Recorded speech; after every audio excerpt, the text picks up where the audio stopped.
Okay, well, it's 7:05. I think we'll get started. Looks like we have a nice group tonight. Is there anyone on here beside James Carpenter, Joe Patrick, and I who are going to share some of the things that they've started incorporating into their business? If there are, you could unmute yourself and give me your name or put it in the chat box. But we welcome your participation.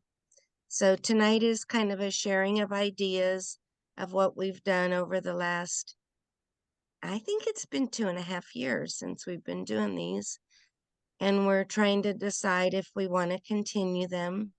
So if you have an idea for a topic or you'd like to see a topic, we could repeat some topics with different speakers, or we could just call it a day and be done with it. So we have those two options. So I went to the Iowa meeting last weekend, and I spent a lot of time with Larry Connor, who's a good friend, Robert's and mine. And he has a friend who's in the Upper Peninsula of Michigan, who I was telling him about those huts that some of the Slavic countries have, that they charge people to go in and listen to the calming noise of the bee, the calming buzz of the bees, and then they charge people for that. And he actually knows someone in the Upper Peninsula of Michigan that is doing that. So I thought that might make an interesting topic for us as a way to make money with your hives. So anyway, so we're open to suggestions, and I'll just kick it off with not necessarily something I learned from this, but something that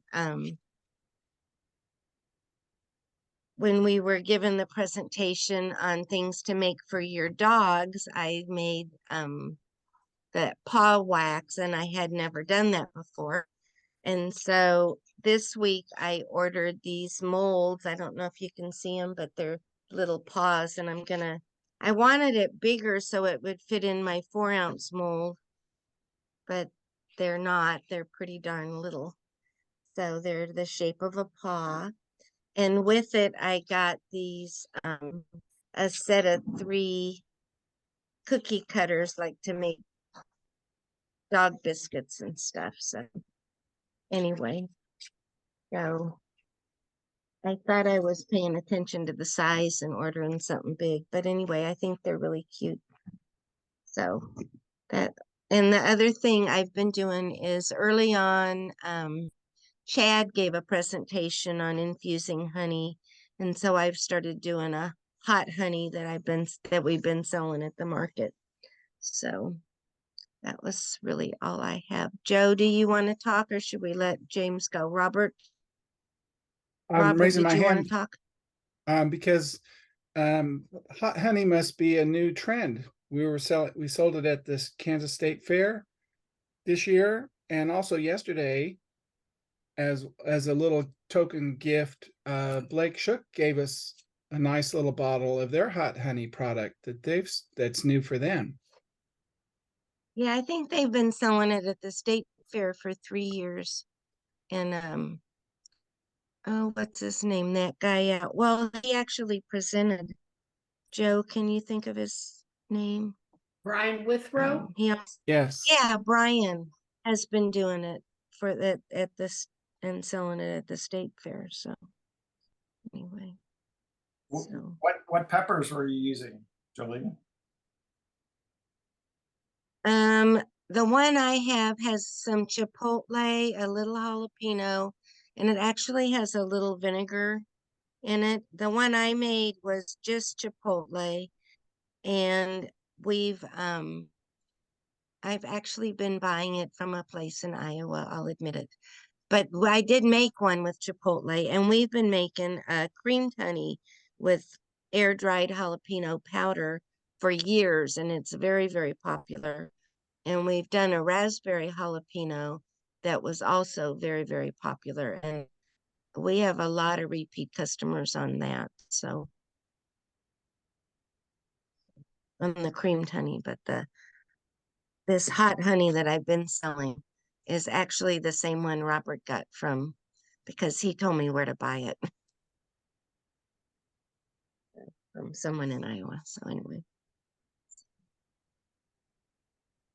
And this one we got yesterday says it's chipotle, morita, and habanero peppers. Cool.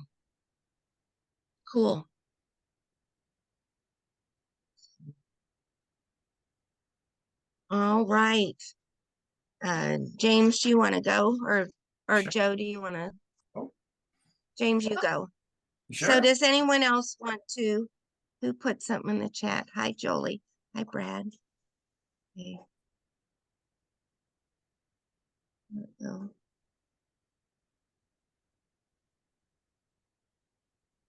Want me to share my screen?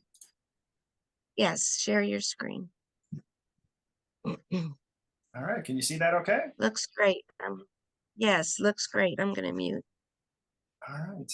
If you have questions, you can either unmute or put it in the chat box and we'll get to them at the end. So. Sure. And I'll do some pauses in here too. If anyone has questions, they could just holler them out. I'm glad to answer them. So, and again, I want to thank the group for allowing me to present and just tell a little bit about my beekeeping adventure. And you can see from the title. I'm already gonna interrupt. So James has volunteered to do this, and he's kind of the reason we're doing this as a program. But he has done so much with his business. He has even started a local bee club, and they are meeting once a month. They're meeting at the hives. I mean, he's really taken it a step further, and I just want to applaud him. So you're doing good. So now I'm going to mute, and now you. Thanks, Shirley. I appreciate that. And to follow up on that, my wife would call this my hobby completely out of control. So that's the title of the slide there. But I could say that this group has been so supportive and helpful, not just in these meetings, but some of the other meetings that you host, as well as just individuals reaching out and supporting me. So super appreciated. So I thought real quick, I'd just share a little bit about myself, just to kind of level set here. So first of all, I moved to Kansas from the Chicago area about 20 years ago. So I brought with me my beautiful wife and 4 children. I grew up though in Michigan. So I heard a little Upper Peninsula story a minute ago. I had family up in Upper Peninsula. Spent a little time in Ohio, eventually moved to Chicago for work after graduating college. And was a consultant and was on the road quite a bit traveling. So decided to settle down a little bit, took a job at the Coleman Camping Gear Company and came out to Wichita. So really a Midwesterner kind of through and through, from the north to the south here. So, and again, we've been here for about 20 years. So I play hockey. And the only reason I bring that up is because all my hockey buddies call me Carps, short for Carpenter. And that's where the name for my business came from, Carps Bees. Came from my hockey buddies. So my main job, this is kind of my hobby, is a business consultant. I currently work with Lockheed Martin, and for many, many years, I spent most of my time on planes every week flying around the country. So when the pandemic hit, it actually freed up a heck of a lot of my time. So we're located between Wichita and Derby in an unincorporated area. And one of our goals has been to kind of turn what was a ryegrass field with not a single tree in it into something that's a little more, friendly to animals and restore some of the habitat. So with the pandemic and being home more, I had a lot of free time. So, we started doing some gardening. I built a greenhouse. I built a nice, 10 by 25 foot hoop greenhouse. And the first spring storm came along and blew that to Missouri. So if you see it, let me know. But not to be undeterred, and kind of like 3 Little Pigs, I decided to build one out of wood, and that one stuck. So we're doing a lot of gardening, and kind of a natural extension to that was to bring in the bees. And I'll tell you, little did I know, like 3 years ago, buying that small 3-pound package of bees would really turn into like a bee obsession, I guess. So, and that's led to just, some consuming voraciously of research. I've taken a trip out to some bee conferences. I went out to Hive Life in Tennessee. I've had lots of experiments, trials and error, and then a ton of bees and a ton of honey. And today I'm running consistently about 30 hives, in addition to many, many nukes that I do. So, that's kind of a little bit about me and how I got started in beekeeping. Just a little notice, way back when I was a teenager, I tried to do it, but I wasn't very good and bailed on it pretty quick. But I've always kind of liked bees. So. And then, so again, I just want to say that this group has been outstanding. So, I've been able to learn a ton. Jolie mentioned this has been going on for 2.5 years. I'm not sure if I joined right at the beginning, but it was one of the earliest things that I really, really enjoyed to listen to and made a point of, on Thursdays, tuning into this. Always tried to participate, ask good questions, and the presentations have been just outstanding. It's been so great to hear what people have had to say. And just, I'm highlighting some of the ones on the screen here that I found really, really interesting. There are way more here that I could point out, but everything from marketing to concierge beekeeping, social media stuff, doing nukes and queens, making mead, which I did buy all the equipment for, but then realized it takes almost a year. So never actually did that. We just talked about infused honeys, beeswax candles, and a lot more. So again, I just want to say a tremendous thank you for putting this on, because it really has helped me a whole bunch. And to kind of kick it off with one of the things that I've been able to apply to my business, I wanted to start with one of the presentations that was around branding and marketing basics. And I think in that presentation, one of the things that was talked about with a brand is that it really needs to speak to who you are and what you're trying to accomplish. So I kind of took that concept and said, some of the stuff I'm doing in business consulting is to help organizations figure out, like, why they do what they do. Because most organizations know what they do and how they do it, but they're not really sure about the why. And when I'm talking about the why, I don't mean like, you get a paycheck or you're making money. I'm talking about the things like that you're really, really passionate about. And like why you would wake up at 5 a.m., before the sun's up, go seal in bees in a nuke, load it on a truck, and go drive 2 hours to deliver it somewhere out in the country. Why would you do that crazy thing? And for me, it's pretty simple. It's on all the t-shirts. You see it, you save the bees, right? But that really is true. And that's what my business is kind of all built around, is saving the bees. So, people say, do you sell bees? Well, no, we save the bees. Selling bees is one way to help save the bees. And I really do think at the heart of saving the bees is helping promote backyard beekeeping, especially for new backyard beekeepers. And I've read some stats on, new backyard beekeepers falling kind of out of it after a couple of years. So, first year's great, have a lot of fun. Second year, they hang in there. But by the third year, there's a big percentage of backyard beekeepers that fall away. So one of my goals has been to be able to provide services that would help keep those people engaged, keep them beekeeping again, so we can have more beekeepers out there and help save the bees. So, and I think, being clear about that why for Carp's bees, I think when I tell that story to my customers, they really dig it. And, it also helps keep me motivated too. So just wanted to share that. So, and again, that all started with, one of the sessions about branding that we had here on the Zoom call. So thank you again for that. A little bit about what I provide. So, these are the main things that I do. So I'm going to speak to some of these things in the later slides here, but, want to provide outreach. So I do apiary tours. So I'll have people come by that, like, on their bucket list was to hold a frame of bees or see a queen bee. So from that to kids coming by to families just want to see bees, that kind of stuff. So again, just doing some outreach, some education. We do free apiary tours. And then I'll go do presentations as well. Recently, I went to like Exploration Place in downtown Wichita and presented to a couple hundred kids about bees. We brought in a live observation hive and they actually got to see the bees, which is pretty cool. And then I try to support our local beekeeping groups here in Wichita and the surrounding areas just by showing up to meetings and things like that. And then Jolie mentioned we have another group that we're starting. I'll talk about that one in a little bit. So I also do concierge services. So I'll help people manage their hives, everything from lifting boxes because they can't do it anymore and they just need some help. They point, I move them to solving some tough problems with hives. And then as an extension of that, some folks don't have all the equipment to do the extraction and bottling of honey, so I'll also provide that service. Do some live bees. I'm really excited about what I'm doing with locally produced queens right now. It's my obsession within an obsession right now.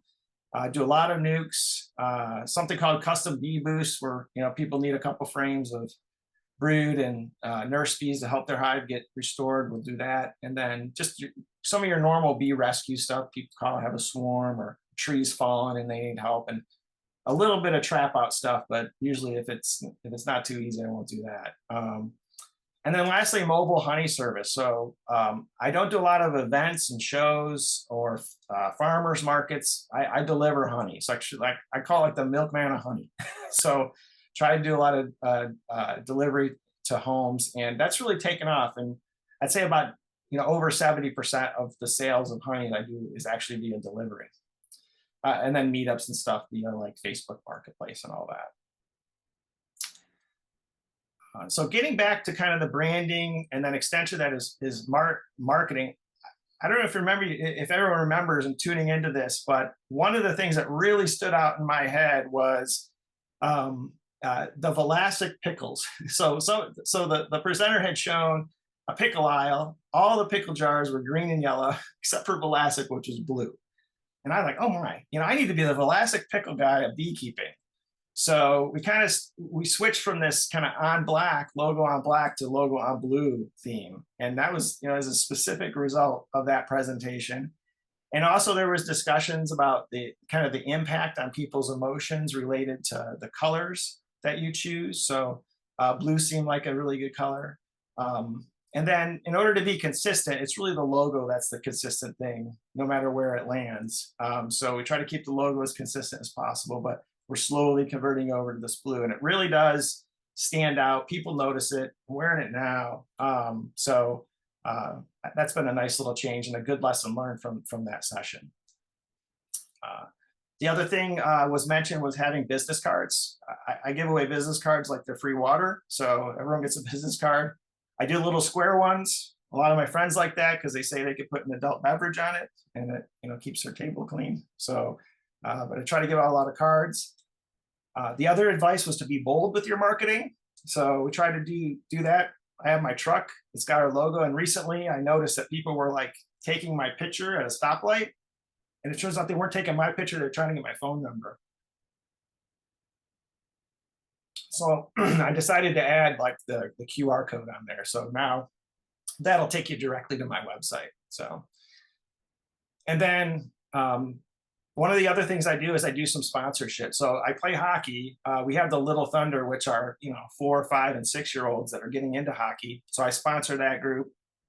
That's allowed me to put a sign on the ice stasher, so on the boards next to the ice. And then I'll sell honey and give 10% of the proceeds back to the group. So, and then most recently, here in Wichita, we have our NPR station, WKMUW, out of Wichita State University. They have a show called You're Saying It Wrong. They did a version that called You're Spelling It Wrong. They did an adult spelling bee.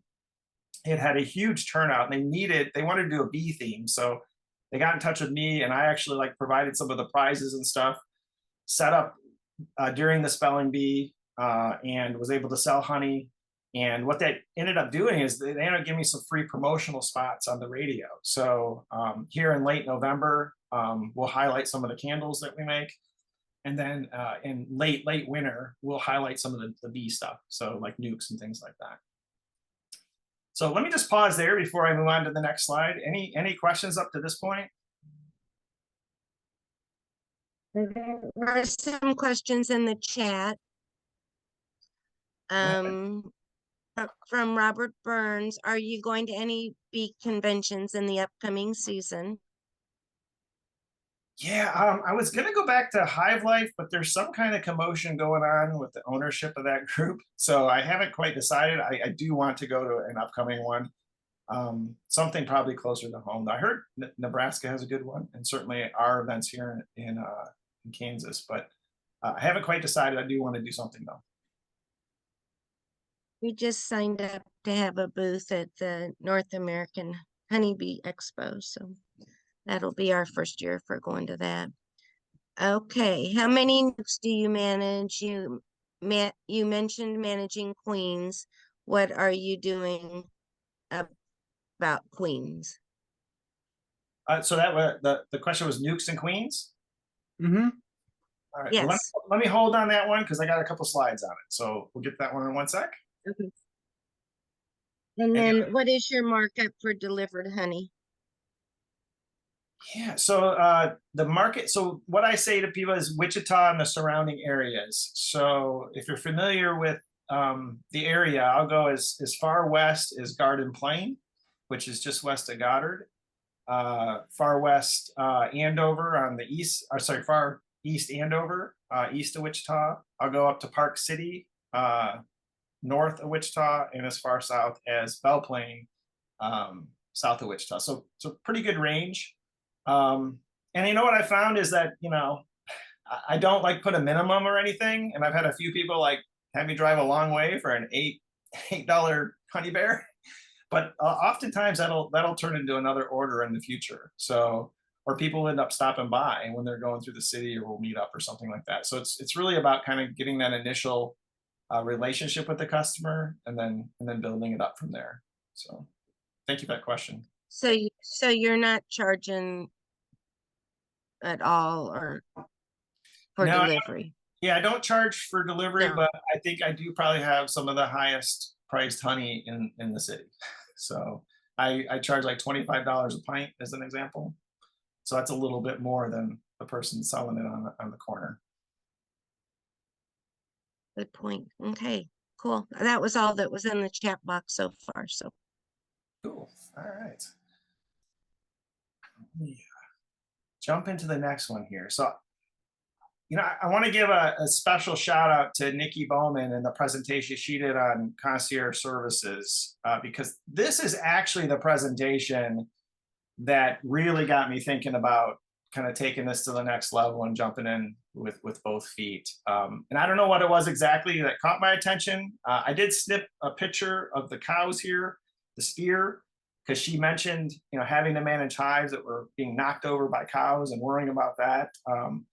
But I have to say, I really, what I've noticed here in Wichita is there's a huge demand, especially from new beekeepers, to have somebody come out and just be an extra set of eyes, extra set of hands, help them understand what they're seeing. And, you know, that wasn't always happening through some of the existing groups and things like that.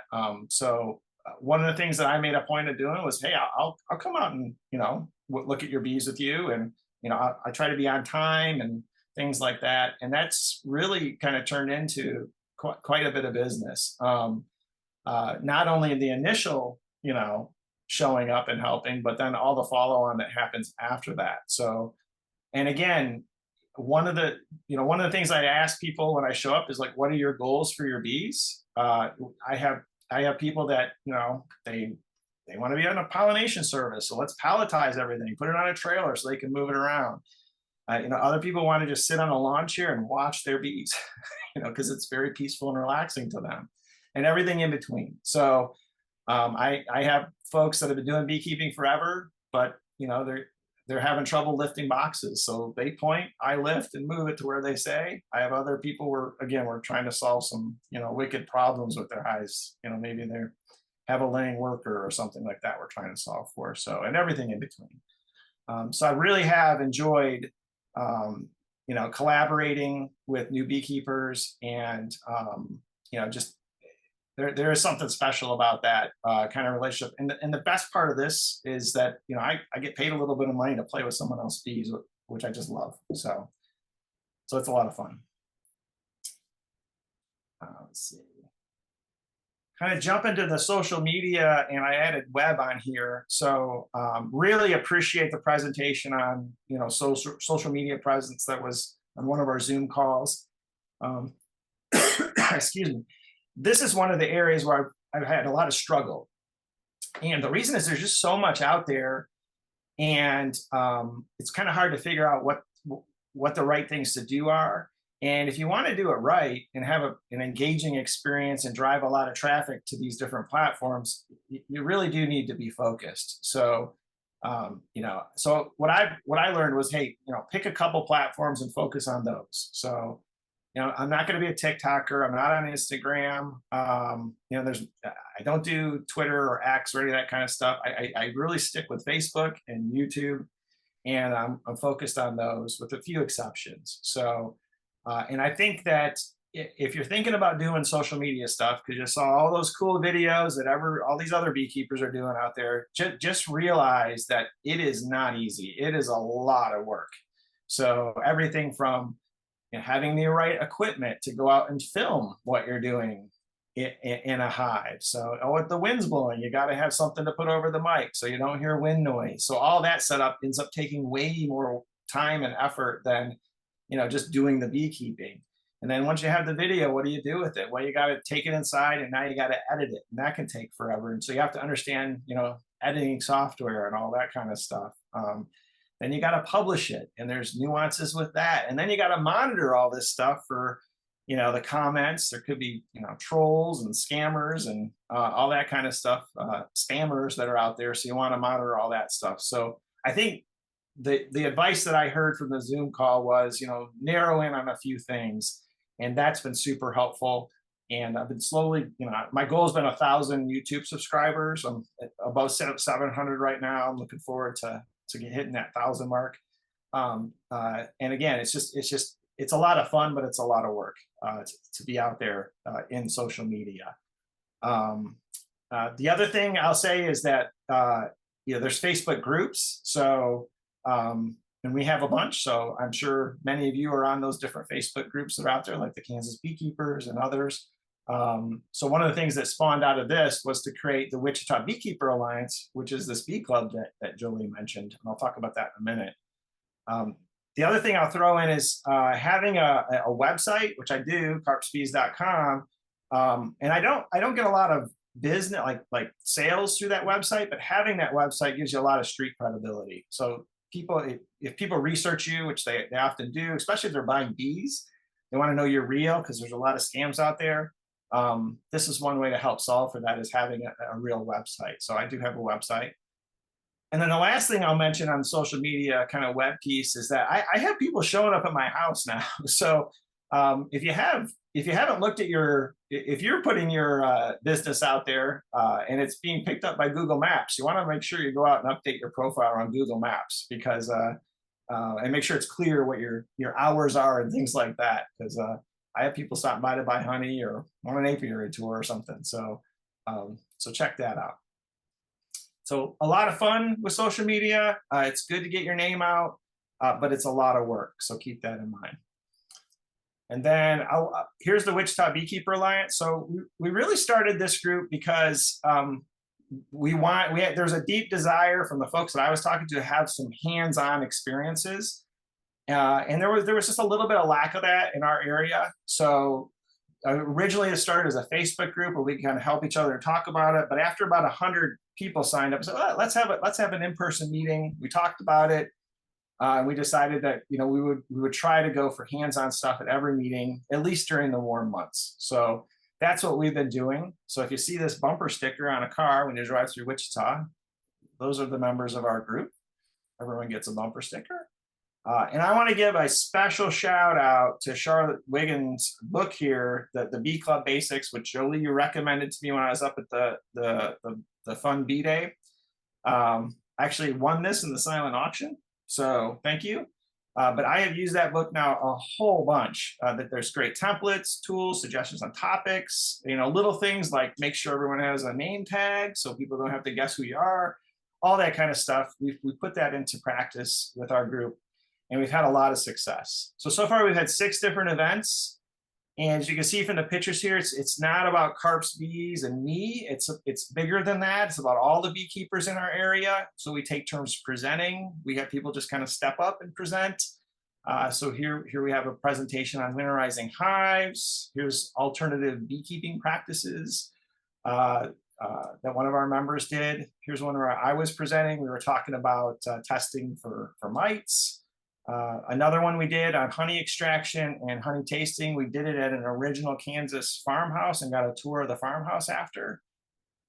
We've even had a few goats and a horse show up to our different events, but it's been just a lot of fun. We try to do hands-on, great collaboration, great group, and it translates into the online presence as well. So a lot of support going around there. So this month will actually be the first month that we're going to be indoors. So because it's getting colder, but we're still I'm going to bring mini nukes and talk about nukes to the group. In addition to, it's going to be Taco Tuesday. So we're going to celebrate our season by having some tacos. So,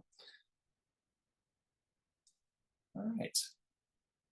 So jump into queen rearing here. I know that was a question a minute ago. So, so there was a presentation that was done a while ago on queen rearing, and I've used that. And then this has spawned a whole bunch of additional research. And I actually forget where I got most of the tips from. But some of the takeaways that I've had from queen rearing is number one is it just seems so easy, but it's not. There's so much room for error, and there's so many chances for a fault to happen in the whole process of rearing queens. It could be pretty frustrating, but challenging at the same time. So the main advice is to keep trying, and then leverage others with more experience. And there's been several people, probably people on this call, that have reached out to me and given a lot of advice on queen rearing, and I really appreciate that time and commitment and just being willing to kind of step forward and help. A big thing with queen rearing is timing is key. You got to get your timing right on all this. If you mess it up at all, a queen's going to emerge, she's going to kill all her sisters, and 30 grafts are gone. And that starts with picking the right larva here. So we're looking for 3 to 5 day larva, which might be hard to see on the screen, even harder to see when you're grafting. So I say leverage a young person's eyes, and that's my son. So he does all the grafting because he can see way better than I can, and even he needs the magnifying glasses there. So here's just once you have all these grafts of queens emerge, you need a place to put them. So I use an incubator. I'm sorry, not once they're ready, I incubate them for a while before they emerge.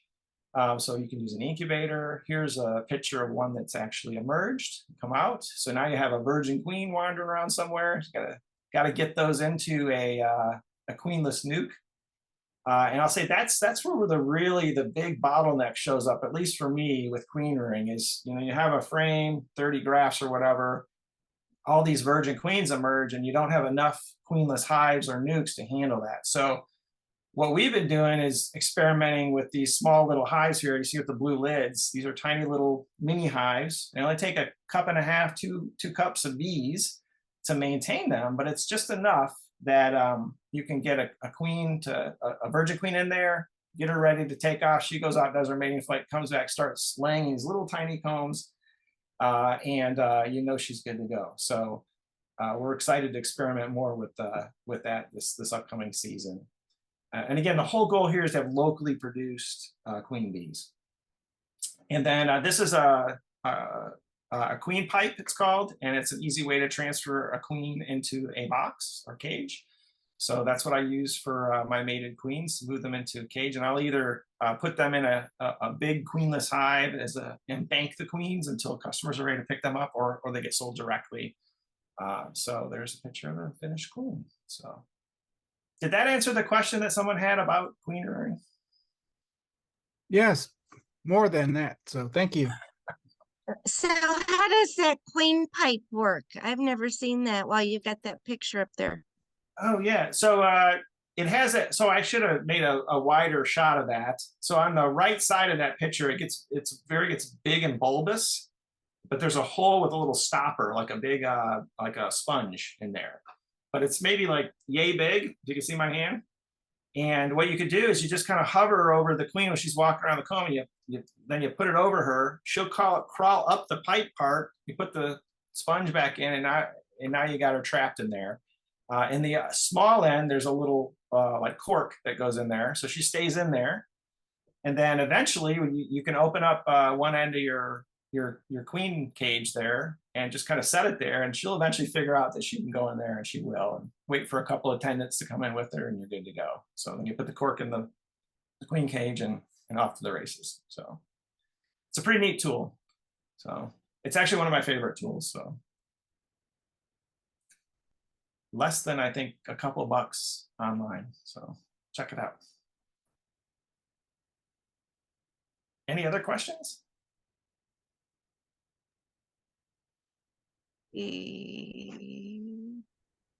Someone wants to know, comment, that's cool that you got Charlotte Wiggins' book. And had someone's, Matilda's asking how to find out when and where your meetings are. Yeah, that's the same question you were asking me, Jolie. So we ended up setting a date and time, and then we changed it. So we do have, if you Google Wichita Beekeeper Alliance on Facebook, it should come up as one of the groups, and if you click on the events link, it'll be in there. We've only scheduled out till for this month. We haven't scheduled the rest of the cold season yet. We're about ready to do that. So we're still figuring some stuff out. Well, if you don't do them on the third Monday, you'll have some of us would come speak at your group. Oh, good, good. We'll take you up on that. Because that's when our NECBA group meets. So anyway. And then Jim Kelly just commented, nice to see new people engaging in beekeeping. Thank you. So anyway, so that was all the questions. So continue.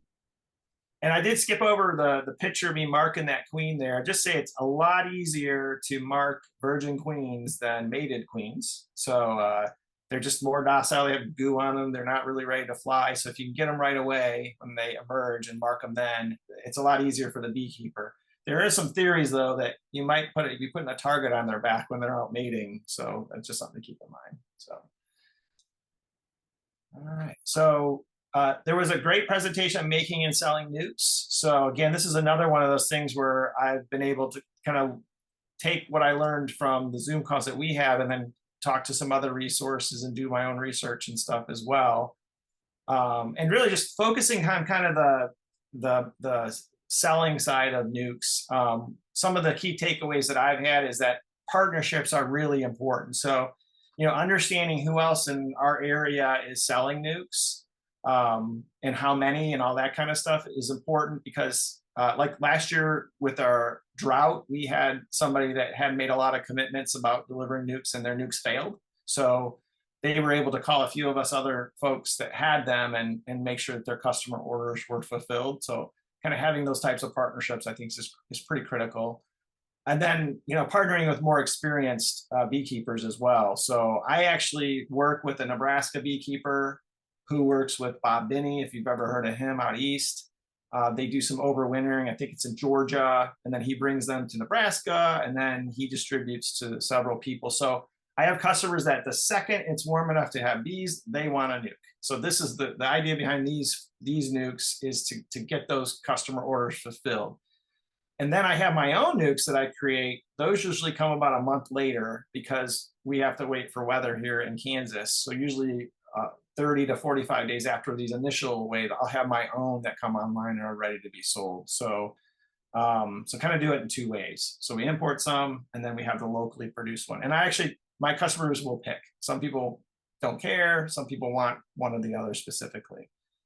One of the other lessons is take a deposit for your nukes. So I don't think I did $100 last year. I think 50 is fine. So I'm doing $50 this year. $50 is enough. I think that people will show up to either pick up or get their nuke delivered to them and finish their payment. I've done nukes in cardboard wax boxes and kind of the Pro Nuke plastic boxes. I've done wooden, and just this year I've had kind of an unprompted, overwhelming request that, hey, we really like it in that wood box. So we're trying to switch over to doing all of our nukes in these wood boxes this year. I think people just like having that extra piece of equipment that they can use as a swarm trap or, for whatever extra purposes they need. I don't just sell the nuke and walk away. So I'll if it's local, just like honey, I'll deliver the nuke and I'll help you install it if you want that. And I always follow up. So, 30 days after somebody received their nuke and it's installed, I'll check in with them to see how things are going. And that's a great opportunity to connect with the beekeeper again, try to keep keep beekeepers engaged, make sure that they don't need any help, they're not running into any problems, etc. So, so that's kind of how I approach nukes. And I know somebody asked a question about nukes, so if they want to ask again.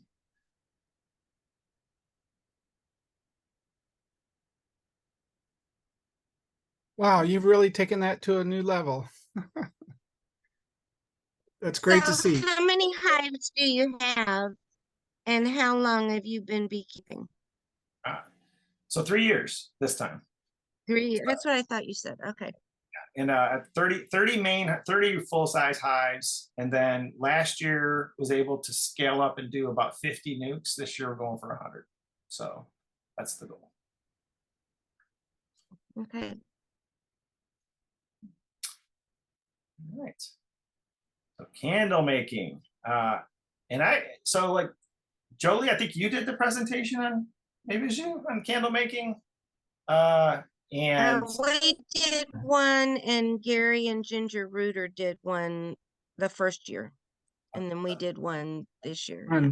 And you did one on beeswax processing, Jolie. so I have to be honest about candles. I would use, my wife kind of did some candles. She's really good at rendering the wax and all that stuff. And I kind of just treat them as like, oh, well, if I made a mistake on an order, I'll give you a free candle, you know?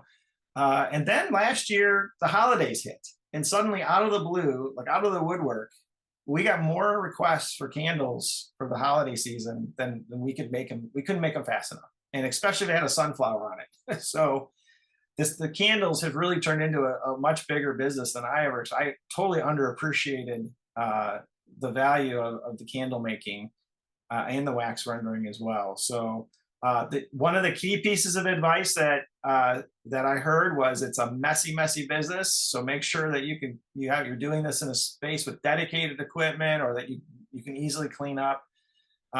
It's amazing to me that you can take a big clump of cappings and scrapings and all that nasty wax and, throw it in a paint strainer bag, and we throw it in a solar heater out in our apiary that I made out of a cooler, and we get some pretty cool, wax out of there. That's the wax that I can use to like re-wax frames. It's not candle ready, but enough for me and my purposes. And then the rest of it, the bulk of it, goes back to my wife. She takes it back inside, and she actually does another either 1 or 2 cycles of rendering to get it to candle ready, which is this beautiful wax. So and so we do either discs or the squares here at 1 pound each. And we'll sell it to other people making candles or lip balms or all that kind of stuff, or we convert it into candles ourselves. So this is an order we just did a couple days ago for a baby shower. So this is the mother and infant candle. So my wife made those up, and good news is my birthday's in January, and this baby's supposed to be born in January, so maybe it'll be on my birthday, I don't know. So it's kind of neat. And then we make a whole variety of candles. So my wife really gets all the credit for this. I only take it as far as a solar heater. That's it. So, but lots of fun with candles. One little lesson learned we had is that those molds don't last forever. You have to replace them every so often. There's a lot of errors. And be ready for the holiday season. So this year we have pre-made a lot more candles than we were ready for last year. So, all right. Let's see. One of the last things here I just want to talk about real quick is honey. So just some takeaways from what I've heard from everyone on honey. So first of all, the greatest feeling in the world is to be pulling all these frames of just beautiful honey, frame after frame after frame. And you're just like, wow, I'm going to write Carp's bees on this. And then you set that thing down, and what you don't realize is, oh my goodness, I have to actually process all this honey, and that's where the real work comes in. So a few pieces of advice that I've heard about and I've learned on my own is you got to plan this stuff ahead. If you have a dedicated space, that's optimal. Not everyone has that, so make sure you set up your space efficiently. So for us, we'll use mobile carts, and we have a little chair that has wheels on it, and we throw down paint drop cloths and things like that to capture any of the spills and mess that happen. In our honey extraction room, we can put a heater in there and get it up to 90 degrees. So it's kind of isolated from the rest of our house. Lots of water. Water is critical for this. Obviously, you want to sanitize it, skip that stuff. That's actually one of the most important ones. Make sure everything's clean. We separate the extraction from the bottling. So we try to get through all the extraction as much as possible in a day or two before moving to bottling. It's just too much to do all at once, I think. So everything gets into a 5-gallon bucket and then we deal with the bottling later. Again, a lot of large batches. And then think about like value add services that you can provide with your honey. One thing I do is not only deliver, but I give everyone, if you buy something in glass, you get a free wooden dipper, you know, just is included. I have some customers that have 5 wooden dippers. I said, you need another one? Sure. I'm like, okay, you get 6, you know, so. One of the other things I never realized with all this is that we would become like a bottle and jar warehouse. So we have like, you know, if you find a great deal on jars, you know, you jump on it. I'm not quite to the place where I can get wholesale pricing or anything like that, but Menards recently had a great deal on pint jars, so we ordered a bunch. So they're all lined up there in boxes. And then you end up with this, something like this. This is the display in our house, just inside our front door. So when people stop by, they can check out what we have. And I wanted to highlight this picture here because it has some nice chunk honey in there, but next to it is a teacup, and that's another silent auction victory for me. So I got that nice teacup on display thanks to the Bee Fun Day. A little honey bear, and most of this ends up in delivery. So I'll do a lot of porch drops and stuff. So good stuff with the honey. And then I just want to close with this. So we talked in the beginning of the presentation about the reason why. These are all pictures of my customers from last year. They're all first-year beekeepers.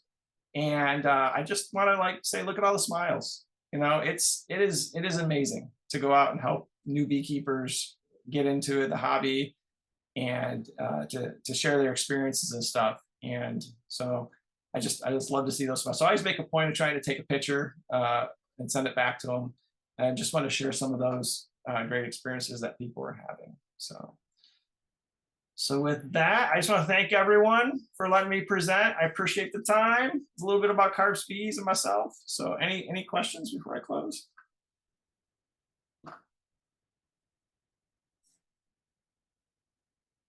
Yes, someone asked, let's see. Nukes and wooden boxes gives a sense of more value for your money spent. But someone else said, do you make the wooden nuke boxes that you sell? And then are you charging for them? Or obviously, because they're like $30 a piece. So what are you doing? We have a template. We make them ourselves. We keep it. It drives the cost way down. So it's winter work that we do. So and agree with the kind of the heft of a wooden box does give the appearance of additional value. I charge $275 for a nuke if you do not pre-order. If you pre-order, it's $250 this year. So. And that includes the delivery locally and the box. So. Okay. And then where are you selling the candles, and how have you found the customer base? Yeah, 90% of the sales of candles goes through Facebook Marketplace. It's pretty amazing. So I don't know what happens in other cities, but in Wichita, Facebook Marketplace is the place to be. So yeah, so we'll start posting ads here as we get closer to Black Friday, and then I'm sure it'll take off. And then Jim Kelly said, I saw on your Facebook you're putting bees on cotton. How did that go? Yeah, we we have cotton by us, and I'm not exactly sure like which hives went out and got on cotton, but I have some honey that we extracted that was like, I guess, white honey. I mean, it's just so clear. And I think cotton's known for crystallizing. And of course that has happened. So it crystallized pretty quick. If it was truly cotton, which I think it was. So Was that the reason for the question? I don't Yeah, know. this- Jim, unmute and ask him. Yeah. Hi, Jim. Yeah, that was kind of the question on that. I knew it crystallized pretty quickly. The other thing is that we hear that there's a lot of spraying on that. We don't have any cotton up in this area, and I was just wondering. Yeah, we're ultra sensitive to that spraying. Luckily, we have a good relationship with the farmers around here, and they let us know. So that's a good thing. So Thank you. And does all your wax come from your hives, or do you end up sourcing it somewhere else? Sourcing some somewhere else? yeah, we try to keep it as our own as much as possible. We've had a couple times where we've had to go source some externally. I'd actually gotten a lot from some of my customers that didn't want to deal with it. So if we're scraping and cleaning frames, I'll just bring, old Amazon boxes and we'll fill it up with the junk and I bring it back to our place to render. And they don't even want it. So.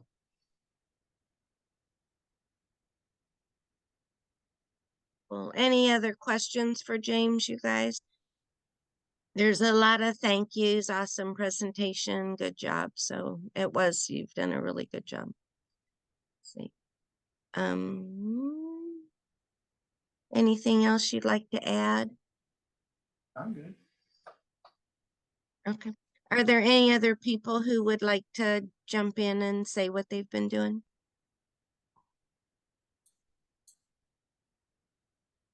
Joe, did you want to share some of your things?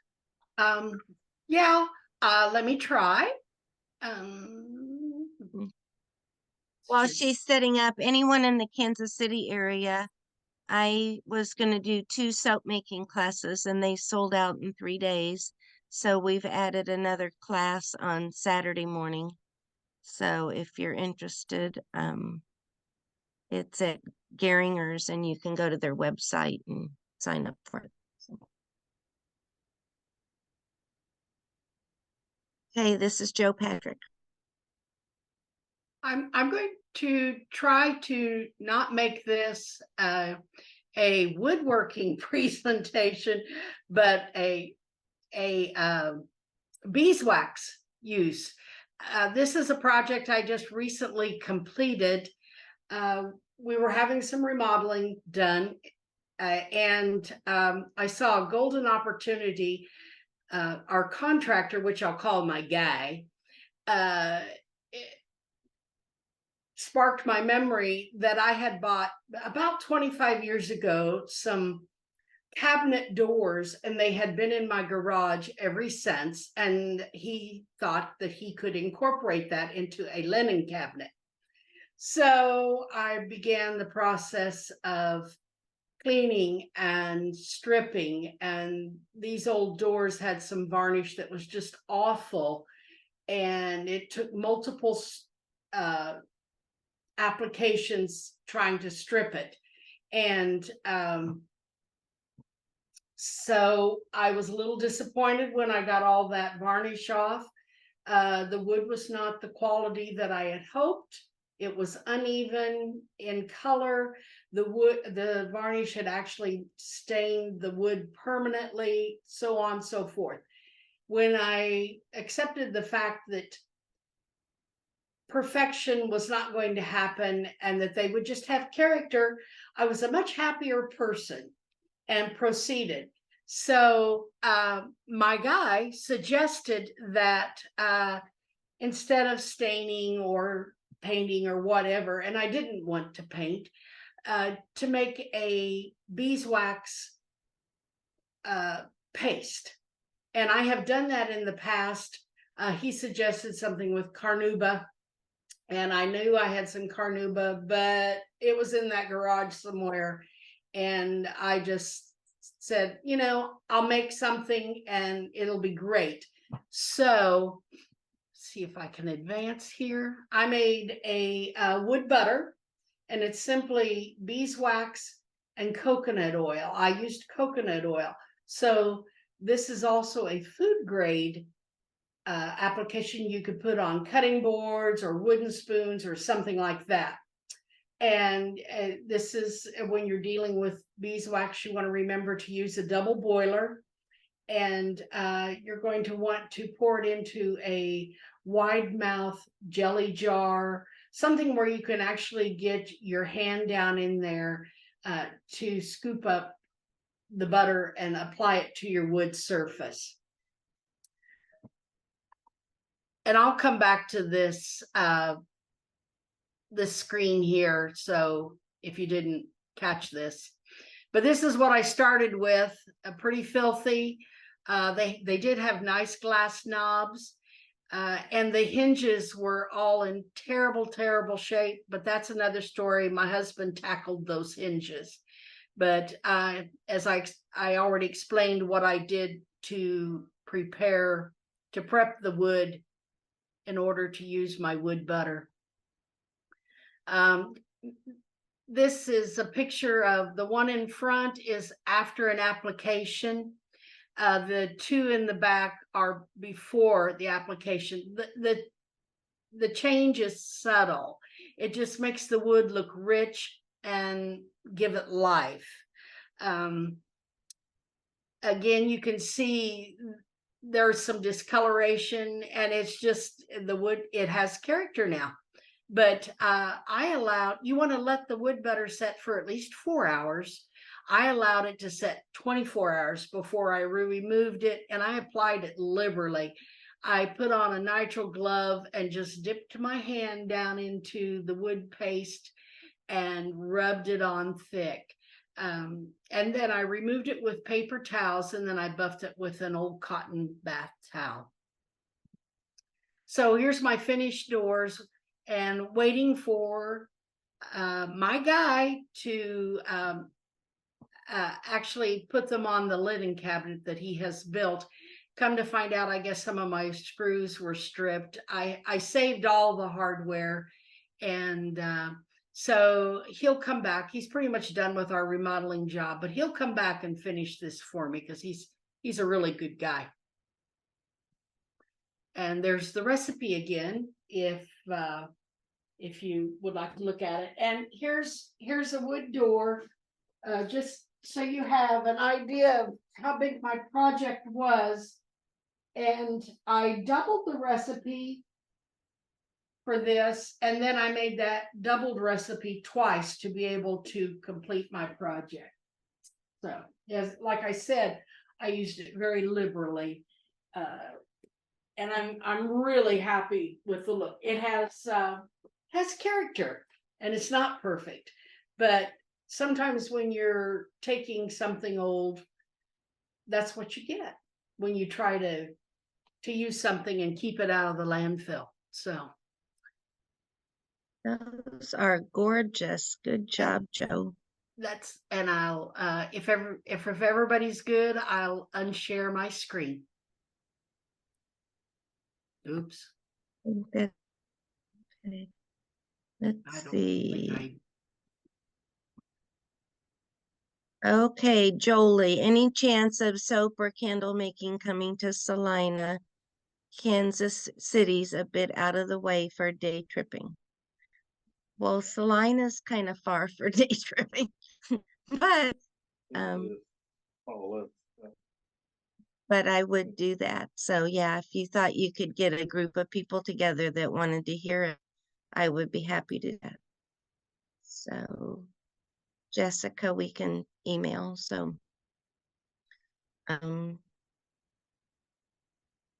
so does anyone do anything in the Dodge City area? Our area doesn't have much going on, not that I've been able to find.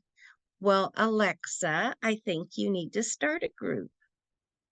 So you could come to our fun day and get some ideas. That's the first Saturday and I don't know, Jim Kelly, is there anything going on?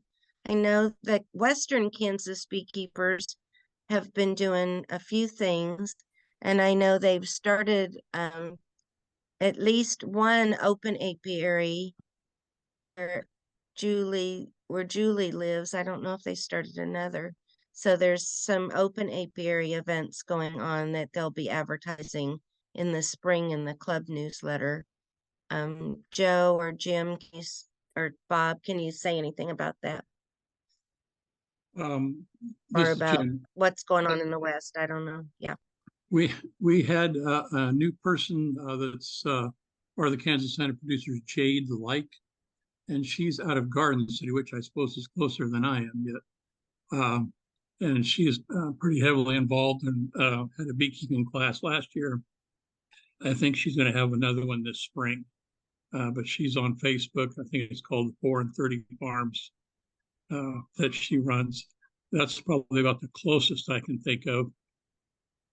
There, Julie Cahoy's is clear up in the northeast part, not far from Nebraska, so it's Yeah. probably a long ways off. Right. Atwood. Yes, and Yeah. there Atwood. may be Yeah. a That chance. 4 and 30 Farms. That's right. Yeah.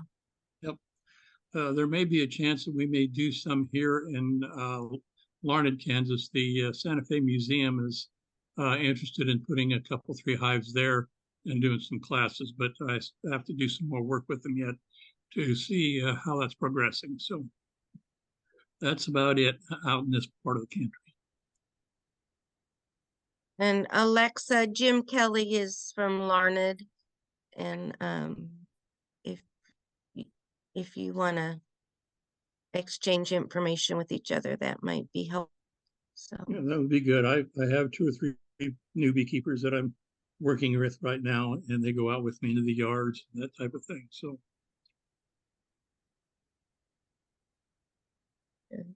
and then Tim says, thanks for letting a Colorado beekeeper listen in. I'm in my 4th year with 20 hives, plus a few nukes that I'm overwintering, and trying to help those in my local bee club see some money for their hobby. And a few are sideliner like myself, looking to create more community of this rather than some being out there flailing around on their own. Thanks for your presentation. So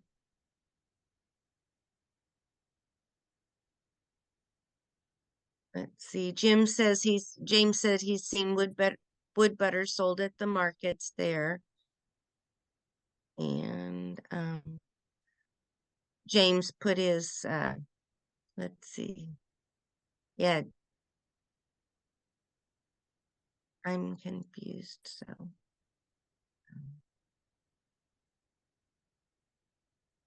at Timothy Brubeck, is that a hashtag or a sign? I don't know what I know. Anyway, Alexis says, I'm in her 1st year. I don't know what I'm qualified for. We did her beekeeper class this year and learned quite a bit. So you went to Jade's beekeeping class, Alexa? Good. Idea for a future session, helping to fight scammers.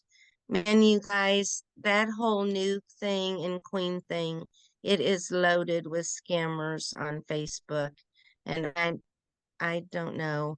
Every day during the nuke season, someone says they've been scammed. So I'm just going to say, unless you know the person, I wouldn't get a queen from anybody or a nuke. You know, if they won't give you their phone number so you can call them or something, you just have to be able to find someone you can trust or ask around so that you get someone local.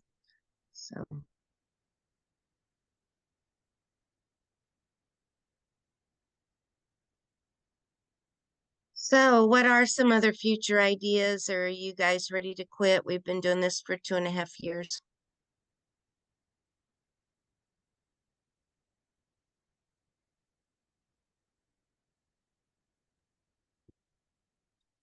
Okay, so you're all ready to quit? Hey, Julia.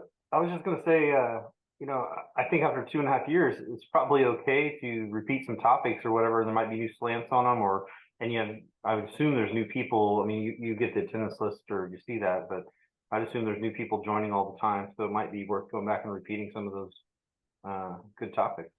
I know, that's what I was thinking, even the same topic, but with a different speaker, because we always get different opinion, kind of different perspectives and things. So, Yeah. you know, So I thought I heard someone say something, but I didn't hear what it was. I enjoy these. So Matilda, are you from the Wichita area then?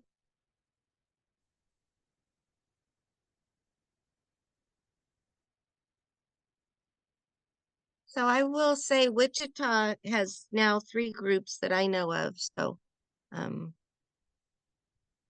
that's good. So anyway. All right. Anything Hey, else Mike. for today? We won't do anything in December, but we'll do something in January. How's that, Joe? What do you think?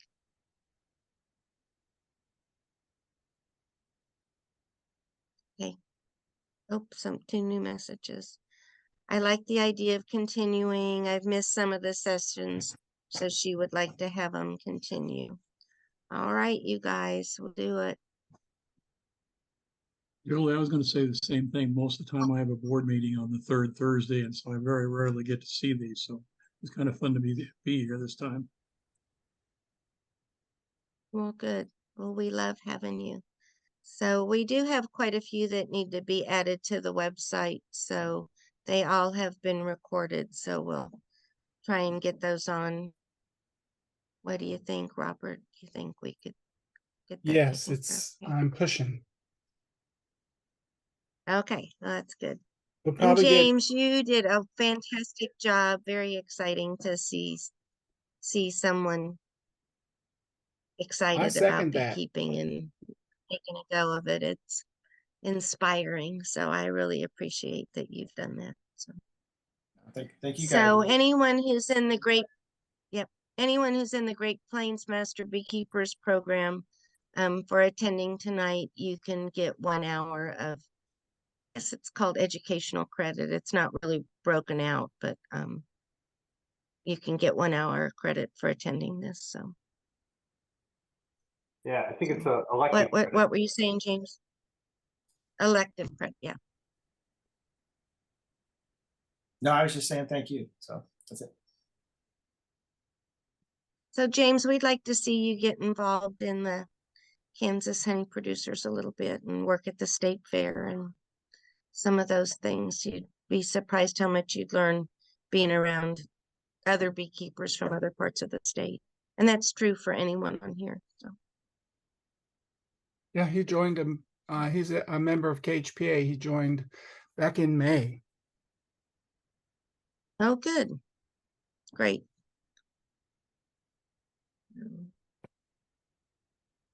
All right, I think that's it. If no one else has anything else,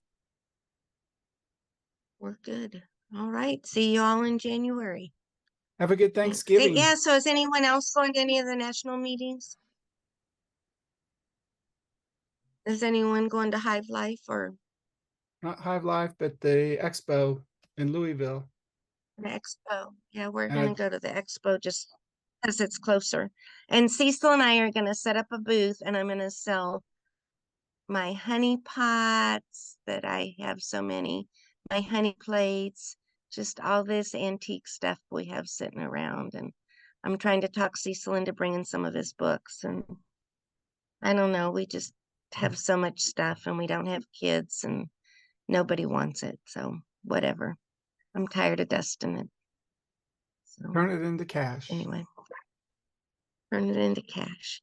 I have like 3 beautiful bronzes that we got at a American Honey ABF meeting years ago from another beekeeper's wife who was doing these beekeeper bronzes. And it's like, they're just sitting here. We don't even look at them anymore. So I don't know. So sounds like it'll be over 400 vendors. Larry was saying 4 vendors were coming from Australia and New Zealand. I mean, it's going to just be this. I can't believe how big it's going to be. So anyway, so that's all. Now I'm really saying goodbye. Goodbye, everyone. Have a good evening. Have a good Bye, Thanksgiving. Julie. Bye. Nice to see you, Jim. Nice to see you.